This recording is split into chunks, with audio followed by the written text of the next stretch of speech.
Welcome back to The Explainer. Imagine, if you will, the stroke of midnight. Picture a college campus entirely swallowed by darkness. Four shadowy figures are standing right outside a set of heavy, really forbidding doors on the third floor. Now, these doors lead to a library that has been dead-bolted shut for over a decade. When they finally manage to crack it open, this immediate, overwhelming smell of rotting books and stale, damp air just rushes out at them. The silence is absolutely deafening. And then, suddenly, an electronic meter starts clicking wildly. Today, we're dissecting a fascinating, real-life case study of supernatural investigation that went down in a haunted college library. We're going to look at the exact anatomy of this haunting, the intense clash between administrative fear and student curiosity, and how modern technology ultimately collided with ancient spiritual rituals. So, let's dive right in by introducing the catalyst for this whole investigation. It's a student named Abai. Now, while the college seniors were super busy passing down these terrifying legends to the incoming freshmen, basically warning them to never even step foot near the third floor, Abai just wasn't paralyzed by that fear. His mindset was actually shaped by his grandfather, Pandit Harish Chandra Verma, who was a traditional village tantric. His grandfather always taught him this one absolutely crucial piece of wisdom. Every shadow is not a ghost, and every fear is not a lie. For Abai, fear wasn't a stop sign, it was just a question waiting to be answered. And it's exactly this philosophy that fueled his total refusal to just blindly accept the campus terror. I mean, have you ever encountered a rule so terrifying that literally no one dared to question it? Think about it. Why would an entire college administration absolutely refuse to open a single library door for 12 long years? There weren't any official warning signs up, no notices on the bulletin boards, or anything like that. It was just this inherited, systemic fear that was handed down from batch to batch. What exactly could possess an institution of higher learning to completely seal off an entire wing of its own building, and then threaten students with severe disciplinary action if they even asked about it? Part 1. The Forbidden Third Floor and its 12 Years of Silence. To really understand this lockdown, we have to uncover the inciting incident. When Abhay and his friends finally cornered the college principal, Dr. Sharma, they were met with this totally chilling backstory. 12 years prior, there was a junior librarian named Shekhar working the night shift. Well, one morning, he was found completely unconscious inside the library. His eyes were wide open, but he was utterly paralyzed, couldn't speak a word. When he finally recovered enough to just outright quit his job a few weeks later, he left behind one terrifying claim about his time alone in there at night. He said, "She watches me read." After that happened, the administration slammed those doors shut and literally never looked back. Moving on to Part 2, Defying the Warnings and the Quest for Truth. Abai and his friends realized pretty quickly that just blindly accepting this fear wasn't going to cut it. An unknown terror is just a constant threat, right? But a discovered truth, well, that can actually be managed. So the battle lines were drawn. On one side, you've got the college administration relying heavily on containment, silence, and fear to keep the status quo. And on the exact opposite side, Abai's group, demanding truth, bringing curiosity, and pushing for an active investigation. When the principal outright threatened them with expulsion, the students realized, okay, we can't do this officially. If the college refuses to act, they were going to have to uncover the truth in the dead of night. This brings us to Part 3, the 3-night investigation, where tech meets the unknown. So, under the cover of darkness, way after the campus had gone completely to sleep, the students actually sneaked Dr. Siddharth Mehta onto the grounds.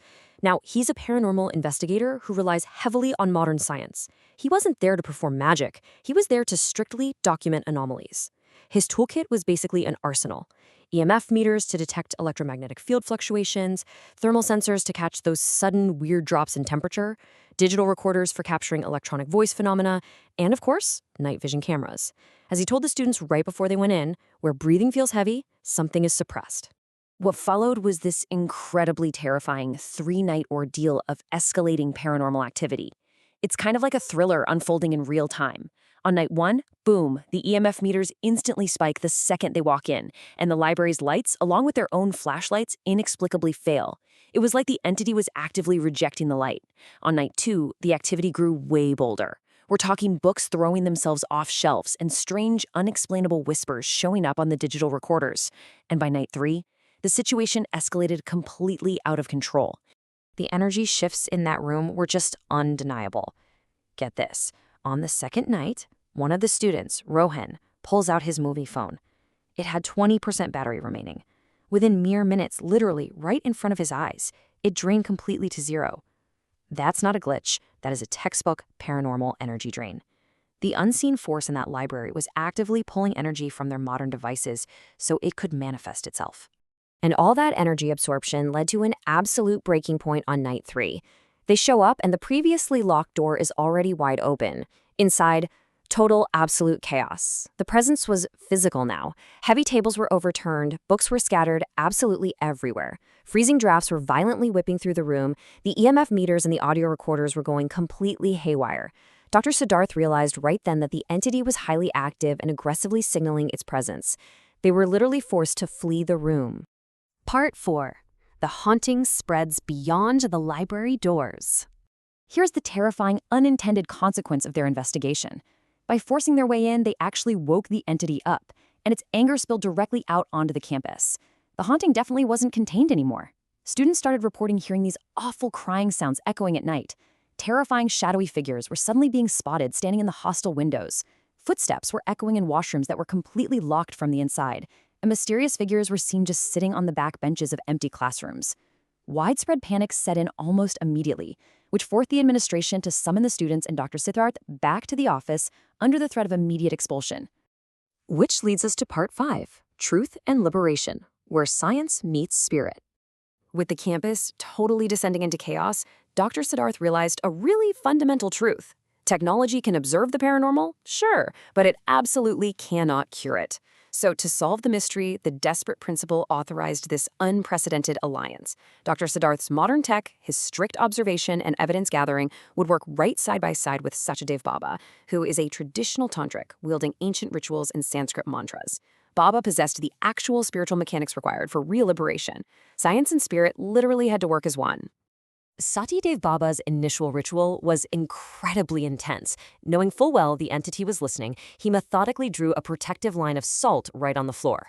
He lit candles specifically to invite the spirit into the light, and then he began chanting these ancient Sanskrit mantras to establish direct contact. And here's the crazy part. At the exact same time, Dr. Siddharth's EMF meters were going completely wild. It was visually proving the scientific impact of those spiritual chants in real time. And then came the heart-stopping moment. The heavy air in the room suddenly shifted, and the ancient ritual actually successfully prompted the spirit to speak directly into the modern digital recorder. Cutting right through the static, this clear, incredibly desperate voice broke through, and it captured a single, chilling phrase. "I am tied here." Through Baba's spiritual interrogation, the whole shattering truth behind the haunting was finally revealed to them. This was a 20-year-old secret. Turns out, the spirit was a former librarian. 2 decades ago, she was wrongfully blamed for an incident by a powerful professor. When she actually tried to complain and clear her name, she was framed and subsequently murdered right there in the library. To cover the whole thing up, the perpetrators staged it as a suicide. And because she suffered such an unjust death, and crucially was denied her proper final rights, her spirit remained completely trapped.